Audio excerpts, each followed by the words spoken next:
Functions को practically आप किसी भी एडिटर में कर सकते हैं। हम विजुअल स्टूडियो कोड का यूज कर रहे हैं।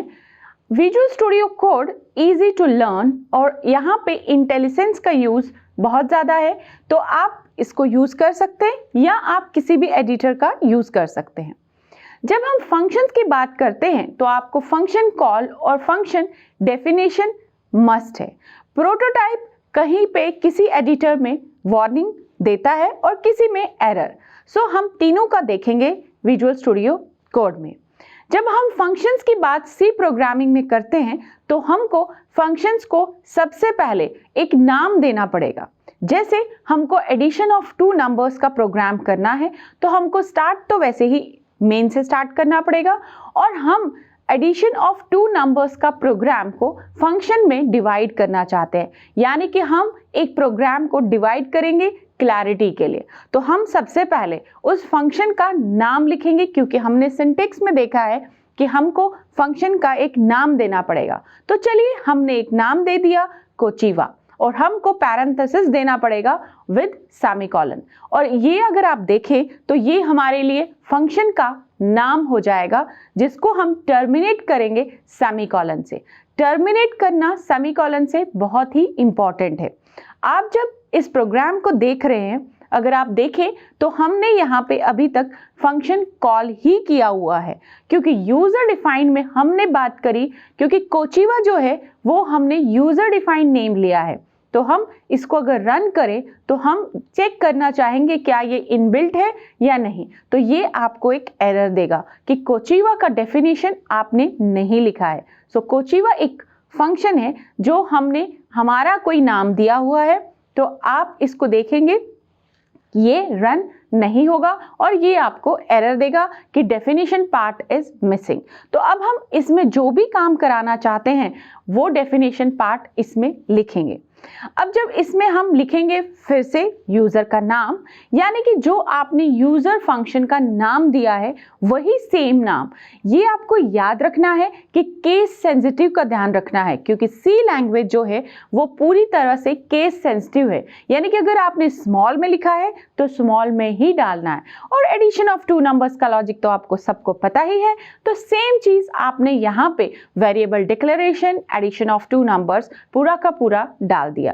अगर आप ध्यान से देखें तो फंक्शंस अब यहाँ पे बहुत इजीली काम कर रहा है। आपको मेन में सिर्फ एक नाम देना है और पूरी की पूरी डेफिनेशन आपने बाहर आउटसाइड कर दी है। लेकिन जब आप इस प्रोग्राम को रन करेंगे तो आप देखेंगे कि इस प्रोग्राम में अभी भी कुछ जो मिसिंग है वो हमें करना है, क्योंकि function should return a value.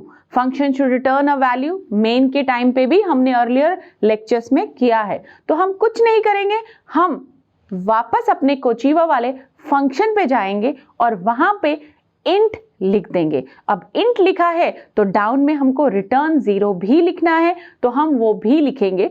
मैंने फिर कहा आपसे डिपेंड करता है एडिटर टू एडिटर। तो इस एडिटर में ये प्रॉब्लम आ रही है तो हम उसको रिजॉल्व भी करेंगे। और अगर आप देखेंगे तो आपके पास अब रन करने के बाद आंसर जो है सम इज 17 आप देख रहे हैं।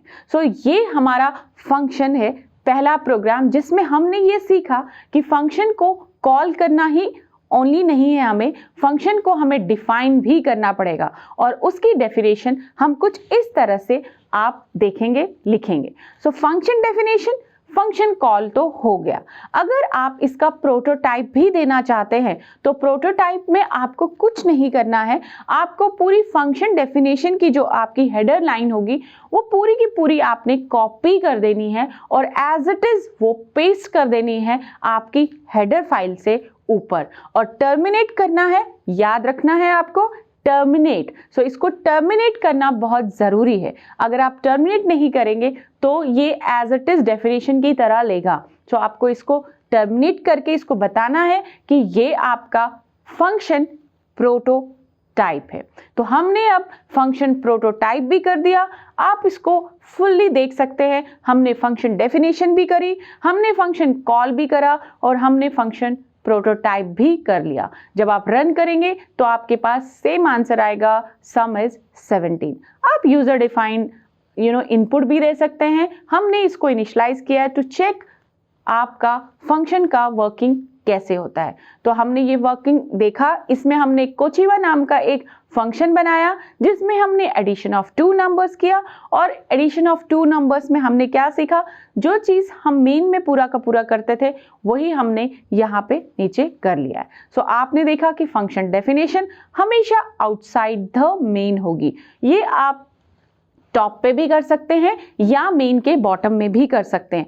अगर आप फंक्शन डेफिनेशन को टॉप पे करते हैं तो प्रोटोटाइप देने की ज़रूरत नहीं है, लेकिन अगर आप फंक्शन को बॉटम में लिखते हैं डेफिनेशन को, तो आपको इसका प्रोटोटाइप देना पड़ेगा। तो ये था आपका functions with C. In C programming functions को कैसे इंप्लीमेंट करते हैं, इस प्रोग्राम में हमने ये देखा। आप इस तरह से और भी बहुत सारे प्रोग्राम्स कर सकते हैं और उनको प्रैक्टिस कर सकते हैं।